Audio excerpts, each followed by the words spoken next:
Something is happening across Europe. Quietly, invisibly, and almost irreversibly. It's not a war, a pandemic, or a natural disaster. It's something far more subtle, yet more far-reaching. Europe is shrinking. Not physically, but biologically. Demographically. Across nearly every country, from Italy to Germany, from Poland to Portugal, the number of people being born is far lower than the number of people dying. This isn't just a temporary dip or a statistical anomaly, it is the beginning of one of the most profound transformations in modern history, the demographic collapse of an entire continent. For decades, Europe has enjoyed high standards of living, some of the best healthcare and education systems in the world, and long life expectancy. But in this comfort, something has quietly slipped.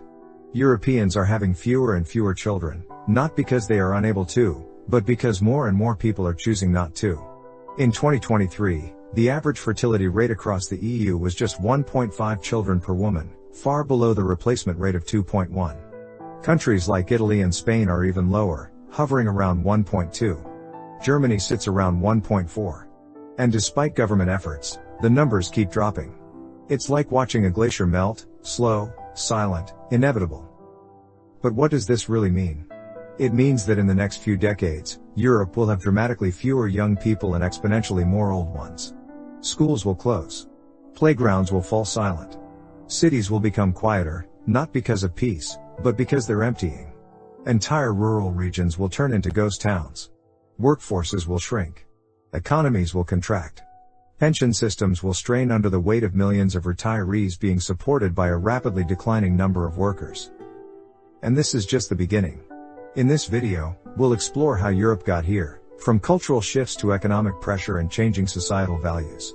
We'll time travel to the year 2100 and imagine what the continent might look like. A place where tradition clashes with survival, where innovation may be Europe's only way out, and where the greatest challenge isn't war or climate change, but simply having enough people to keep the lights on. The great shrinking of Europe has already begun.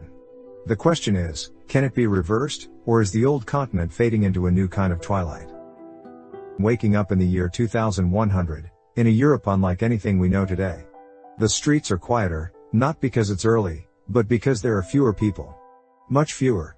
In many towns, the sounds of children laughing or teenagers rushing to school are gone. Schools have been shut down, or converted into care homes.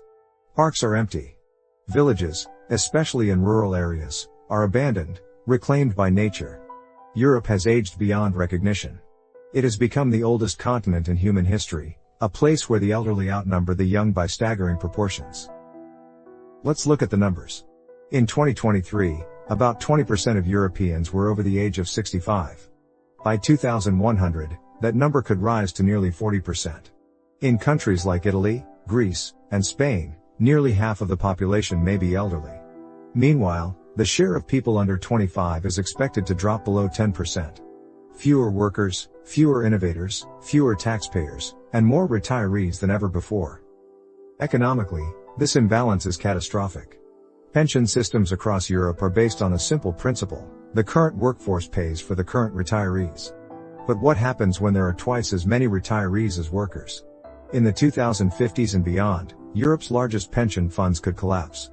Governments will be forced to raise retirement ages dramatically, cut pensions, or increase taxes to unbearable levels.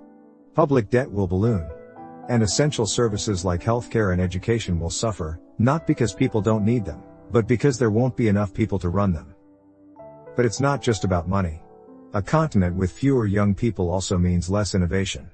Most technological breakthroughs and scientific discoveries are made by people in their 20s, 30s, and 40s. Europe, long a hub of invention and culture, could lose its creative edge. Meanwhile, with loneliness spreading like a hidden epidemic, millions of seniors will face old age without partners, children, or even neighbors. Socially, Europe could fracture. Urban areas might continue to thrive, attracting the remaining young people with jobs and infrastructure.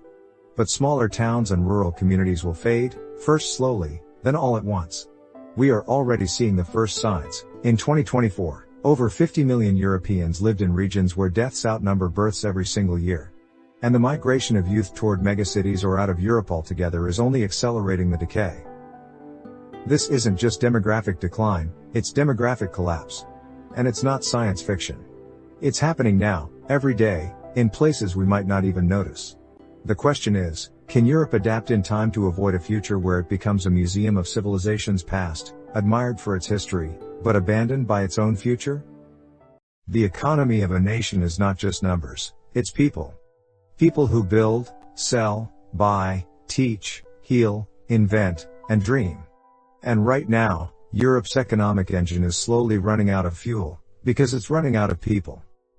In 2023, the European Union had around 450 million people, with over 265 million of them in working age.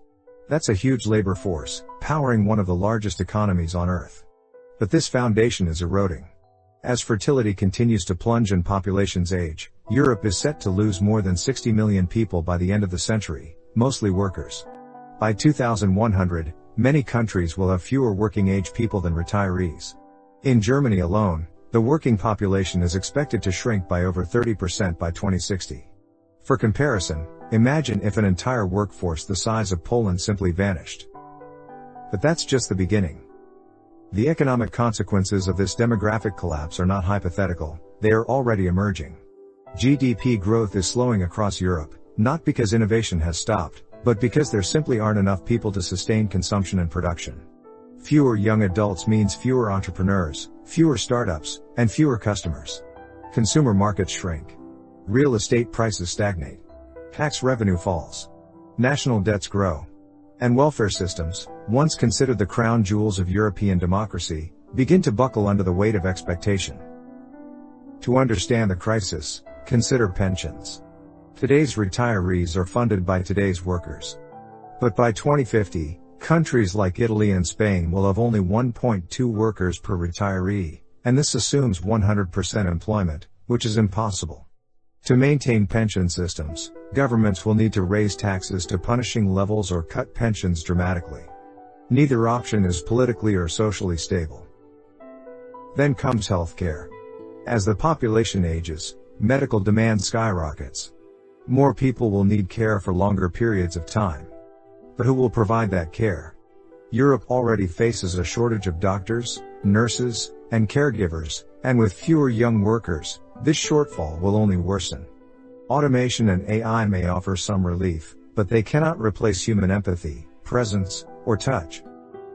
And while older workers can still contribute, physical limitations and burnout mean they cannot replace the energy and resilience of the young. Meanwhile, many of the remaining young Europeans will face crushing expectations to work longer hours, pay more taxes, support more seniors, and raise families in a world where housing is unaffordable and support is vanishing. The pressure could push even more of them to emigrate, exacerbating the crisis. This is not just a national issue. Economies are interlinked. A collapsing labor force in Germany affects the entire EU. A brain drain from Eastern Europe weakens innovation across the continent. In global terms, a weaker Europe means less influence in trade, tech, and diplomacy. While other regions, like Africa, experience explosive growth, Europe risks becoming irrelevant. Yes, technology can help. Productivity gains, robotics, AI, they're all part of the solution. But even the most optimistic scenarios show that tech alone cannot compensate for the scale of human loss. You can automate factories, but you can't automate culture, care, or community.